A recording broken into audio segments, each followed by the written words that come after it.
Before we jump in and begin talking about transcriptomes, I want to do a quick review of genome. That's a very widely used word. Even non-technical, non-biology people know what the term genome is, at least generally. But I find often there are some misconceptions or maybe better shortcomings in our understanding of even graduate biology students. So, the human genome is a representation of all of the DNA found in each of our cells. Now, other than a few random cells that don't have a nucleus and our gametes, which of course have half of our overall genome, all of our cells have 2 copies of our genome, plus mitochondrial genes. And often there are many different copies of the mitochondrial genome, depending on how many mitochondria there are in the cell. However, when we use the term genome, we basically simplify this. A genome is usually represented by the haploid size of the DNA in a cell. So basically, because humans are diploids, our genome size, or what is more commonly called the C value, is just 1/2 of each of our chromosomes. And the reason we do that is because largely those chromosomes are very much the same. We're going to have some allelic variation. There might even be some random mutations that pop up after many cell cycles because of mutations. But largely a single representation or a single line from the beginning of chromosome 1 all the way to the end of chromosome number 23 would represent pretty much the entire genome for both chromosomes, again, with those slight differences in allelic variations and maybe some polymorphisms. Okay?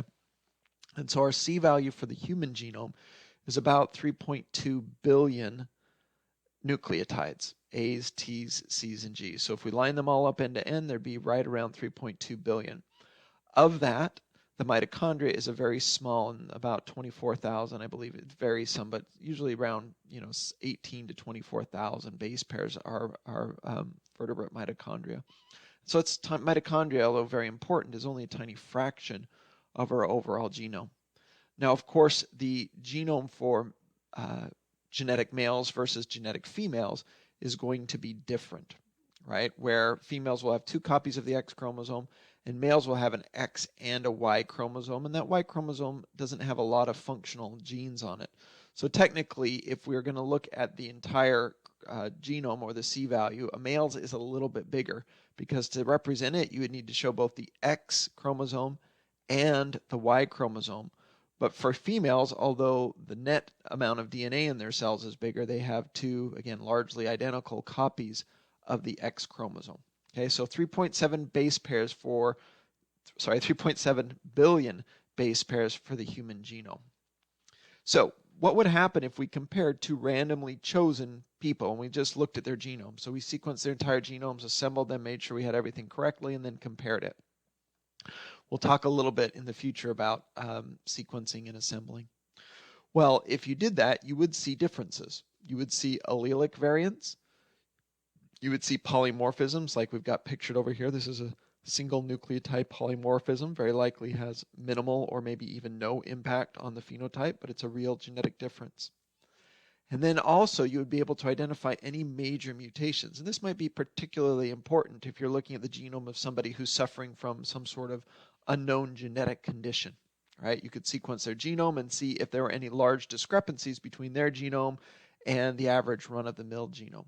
So there's some really valuable things. And of course, all of our population genetics and data for comparing between species comes from these comparisons. Many of the early data sets for phylogenies for comparing between species were not entire genomes, but they were small sections that were chosen based on their utility for phylogenetics. And so these differences represent mutational events in the past that have been passed down, and their frequency or their presence or absence are going to represent different things. And phylogenetics is just one way to analyze those. Population genetics and looking at an overall picture of the diversity is another way. And so that's where the data comes from. And today, these genome sequencing projects are usually the best way to gather data, especially large amounts of data, for phylogenetics, for population genetic material, for just about any project you want. Largely, next generation sequencing and genome sequencing has taken the place of targeted sequencing. Okay? So once we have sequence, we need to be able to assemble it. So I'm going to give you a quick overview of assembly in the context of a genome, and then we will compare and contrast it when we get to our transcriptomes. So basically, what we do when we are sequencing a genome is called shotgun sequencing. For reasons that we won't get into here, it's actually cheaper and faster to do random little chunks of the genome and just do a whole bunch of them and then put them all together using a computational algorithm. We put them all together like a massive jigsaw with many overlapping pieces. And that is genome assembly. Okay? Now, because these little tiny pieces are sequencing randomly, are sequenced randomly, what that means is we're going to have some parts of the genome way overrepresented. So if this represents the genome we're looking at, we might have a part that's got 1, 2, 3, 4, 5 different sequences that all cover the area that we're looking at. We might have another area where we only have 1 or 2 sequences that cover that area. Okay? So realize we get a lot of redundancy, but again, it's just faster and cheaper to do this shotgun approach and then put everything together at the end. So as we are assembling these pieces into larger areas, again, some with lots of overlap, some with little overlap, we call that a contig. So contig represents a fairly large piece of the genome, but by no means near an entire chromosome.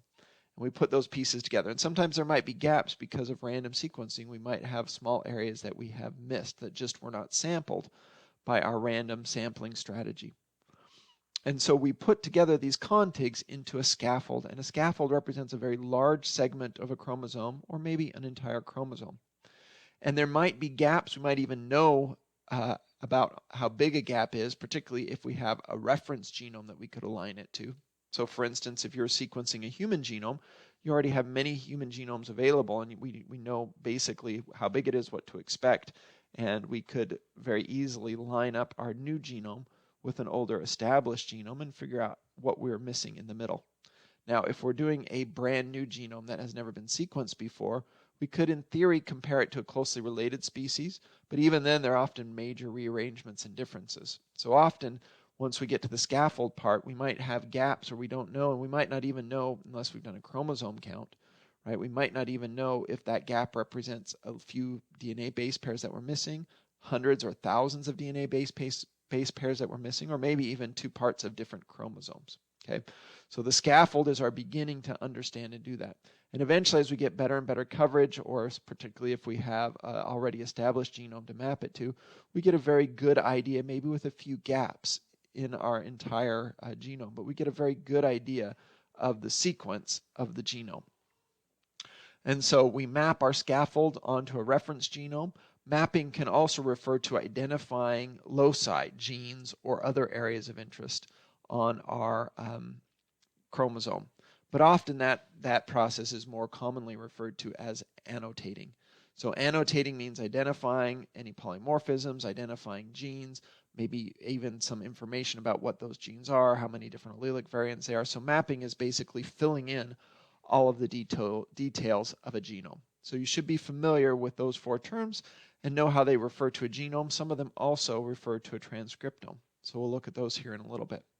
So to finish up, because of this random sampling strategy that we take when we sequence genomes, how much coverage do I need to represent the entire genome? So for instance, if the human genome, we're sequencing the human genome, which is 3.2 billion base pairs long, if I only sequence 3.2 billion sequences because of the overlap, I'm going to be missing a huge amount of the human genome, probably more than 50%. Right? Maybe on average, I'll target about 50% of it, a little bit more, a little bit less, if I just were to sequence 3.2 billion randomly chosen base pairs. So I'd still be missing a very, very significant percentage of it. So if I doubled that, you say, oh, if you got 50% the first time or near to it, then just do it again, and you'll have 50%. But if I did double coverage, again, because it's randomly sampled, then my next time I would have roughly 75%, a little more, a little less, right? Because I would, again, have a 50-50 chance, but I'd also have a 50% chance of resequencing things I'd already sequenced. So if I had 3x coverage, then I would have somewhere in the neighborhood of, I think it's whatever, it'd be like 87.5% on average covered. And so every time I re-sequence the genome, I'm going to increase my novel sequences, things that were never sequenced before. But particularly as I do it over and over and over again, I'm often going to be just resequencing things that were randomly sequenced and chosen the first time. And so again, it's cheaper and faster still to do this way. But typically, on average, to ensure that you have 99.9 some odd % coverage of the genome, we typically want to sequence at a depth of about 50x. And what that means is 50 times whatever the haploid genome size is. So if I'm sequencing the human genome, I would want, about 156 billion base pairs randomly sequenced. And when I assembled them, I would have only a few small gaps. I'd have 99.9% of the entire genome covered. Okay. And that's a very good general rule of thumbs if you want a little bit more coverage. But again, if you do 100x, you're only going to get a very few small percentage. So there's kind of diminishing returns as you add more and more sequence coverage to your genome sequencing project. And 50x is kind of industry standard. That guarantees that you're going to get a very, very large percentage, although not all of it. And then if you really, really need to fill in those gaps, there are more labor-intensive, expensive ways that you can go in and fill in those gaps by targeting those areas rather than just randomly sequencing. Okay? So let's move on to transcriptomes. Transcriptome sequencing is, in big kind of large terms, identical to genome sequencing. But there are some specific differences that are important for our understanding of it. Okay? So if we are sequencing a genome, our starting material is DNA. And hopefully we can start with many, many copies, which you can do for most species. You can grow a culture of bacteria and you've got many copies of the bacterial genome. Or you can take a liver sample from a human or blood or others. And depending on the tissue, usually have hundreds, maybe even thousands of cells that are represented in that sample. Now, there are also ways to artificially amplify the amount of starting material. Okay, but with genomes, no matter how you start, how much tissue you have, you're always starting with DNA. However, when we're doing a transcriptome, as the name implies, we are starting with the things that are transcribed from the genome. Okay, and so with the transcriptome, our starting material is RNA. Now, in cells, there are 3 types of RNA. We've got ribosomal RNA, transfer RNA, and messenger RNA. Here they are represented by their abbreviation. And especially in metabolically active cells, a large percentage of the overall RNA in a cell is ribosomal RNA and transfer RNA. And these, although very important for accurate translation of genes into proteins, there's not a lot of genetic diversity and not a lot of importance there. They can be used, and there's some variance between species. They can be used for phylogenies, and rRNAs especially have been used for that purpose. Right? But if I'm looking at, say, a liver cell versus a brain cell, they're going to have the same rRNAs. There might be different levels. We might have more rRNAs in one cell versus another, but they're going to have the same ones, so it's not really interesting. So often when we're doing transcriptome sequencing projects, we use methods in the lab to reduce or maybe even completely eliminate the rRNAs and the tRNAs in our sample. And so that leaves us with messenger RNAs. These are the main target when we're doing transcriptome sequencing. And just for your reference, sometimes this process of sequencing a transcriptome is also referred to as RNA-seq. Like that. So just for your reference, if you see it, I'll just use transcriptome sequencing, but that's maybe a little bit more of a technical term for this process. Okay. Now, rRNA, tRNA, mRNA, all RNAs are not really very stable molecules. So the first step in generating a transcriptome is to take our RNA and turn it into DNA. Now, in most eukaryotes, this doesn't happen. It's kind of a one-way street. Once DNA is turned into RNA, by design, and that's how we maintain flexibility and adaptability and homeostasis in our cells, those RNAs, especially the mRNAs, are meant to be short-lived, and we don't turn them back into DNA. However, there are some viruses that do this, and so there's a number of sources of reverse transcriptases that we can synthesize and purify and use to turn these mRNAs into DNA. And so when that occurs, we call this, I'm going to add this to our slide here, we call this cDNA. which is RNA that has been reverse transcribed into DNA. And C stands for complementary because it's complementary to the protein coding region of the genome. Okay? So once we have our cDNA, at that point, basically it's very, very similar, in fact, in most cases identical to genome sequencing. And then we just simply sequence a whole bunch of them, randomly sequence a whole bunch of all of our different cDNAs, small chunks of them, and then we try to reassemble them.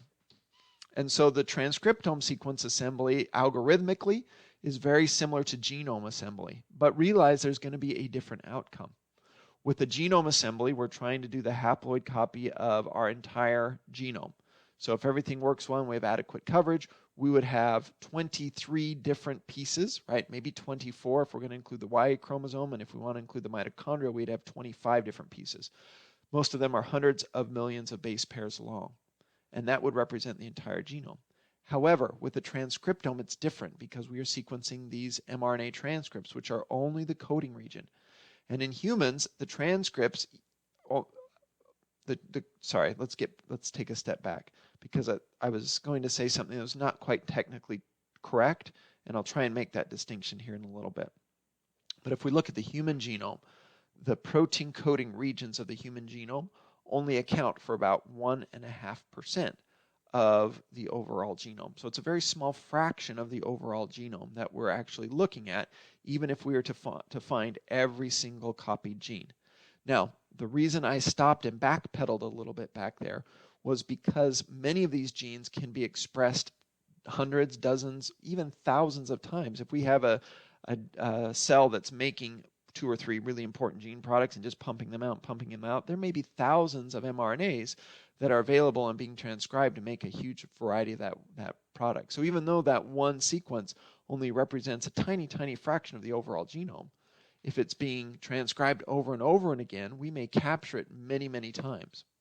Okay? And that's important and is an important quality of transcriptomes that we'll talk about at the end of this lecture.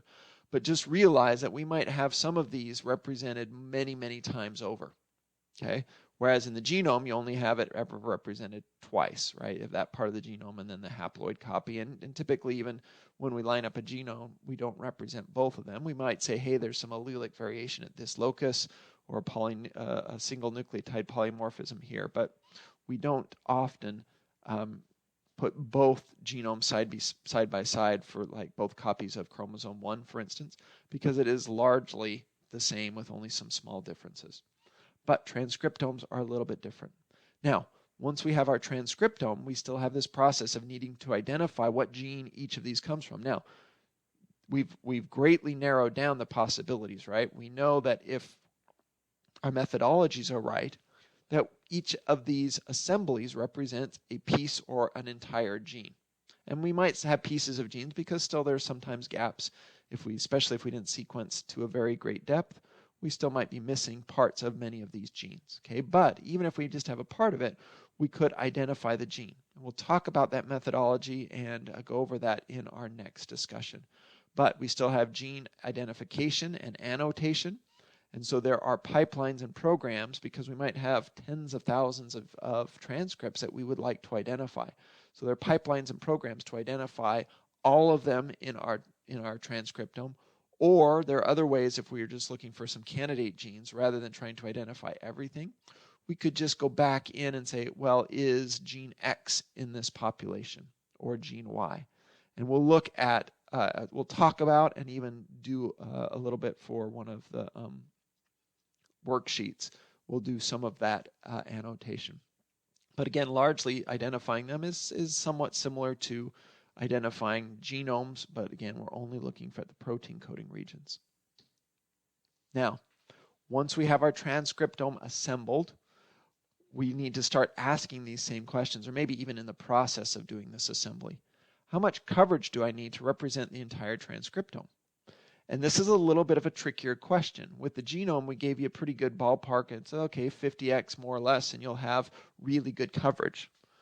What about the transcriptome? Well, think about when we contrasted the transcriptome to the genome.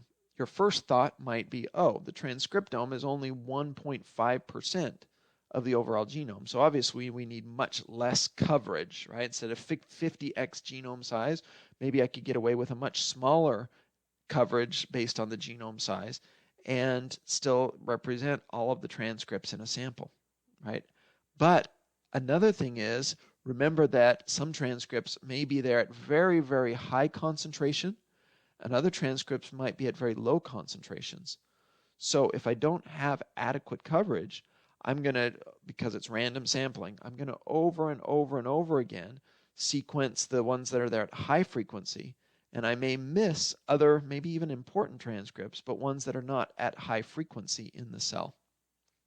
Okay, so this is a little bit of a paradox, maybe a catch-22, because it's a very small portion of the genome, but I need to do more to make sure I capture something of the differential expression that is present in that gene. In fact, that's one of the very important things that we can do with the transcriptome, is that we can analyze it to say, oh, not only what genes are being expressed, but at what level are those genes being expressed.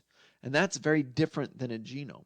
Right? With a genome, we're just basically saying, let's sequence it enough so we can know exactly what the genome is, and then we know that every cell, more or less, has one copy of that genome, or two copies if it's a diploid organism, but one haploid copy of that genome in every single cell.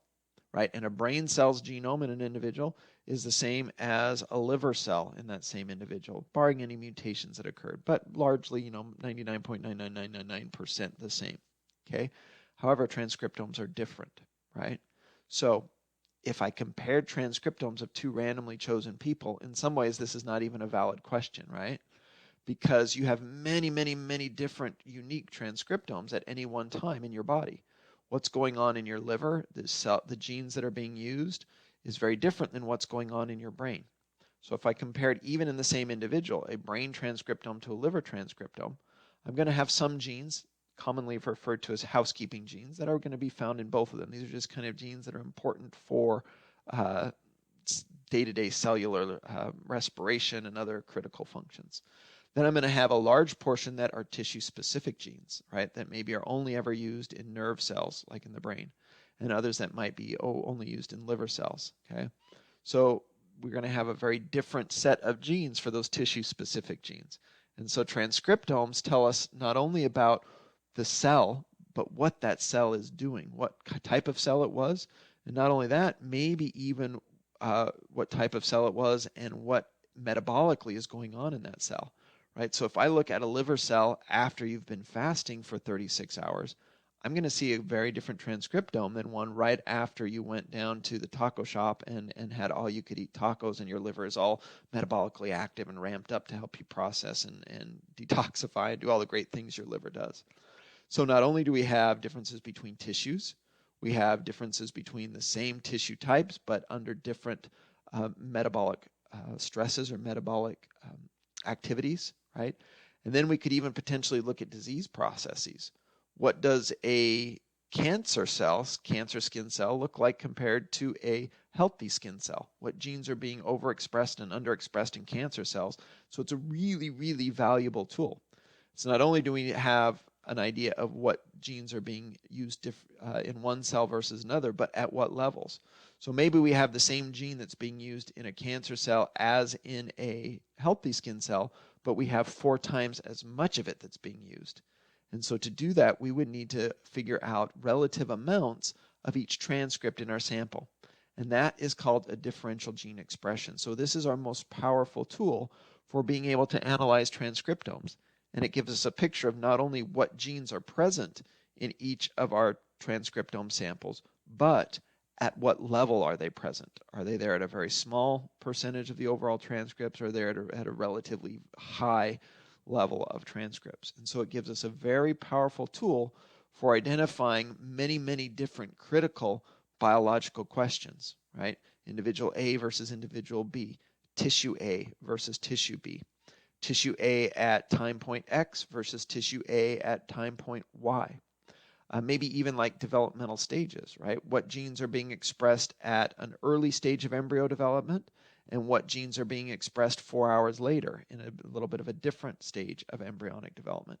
And because transcriptomes are so critical to the homeostasis, to the way cells are interacting with tissues around them, to what that cell is able to do. It's an incredibly powerful tool for examining what's going on in different cells.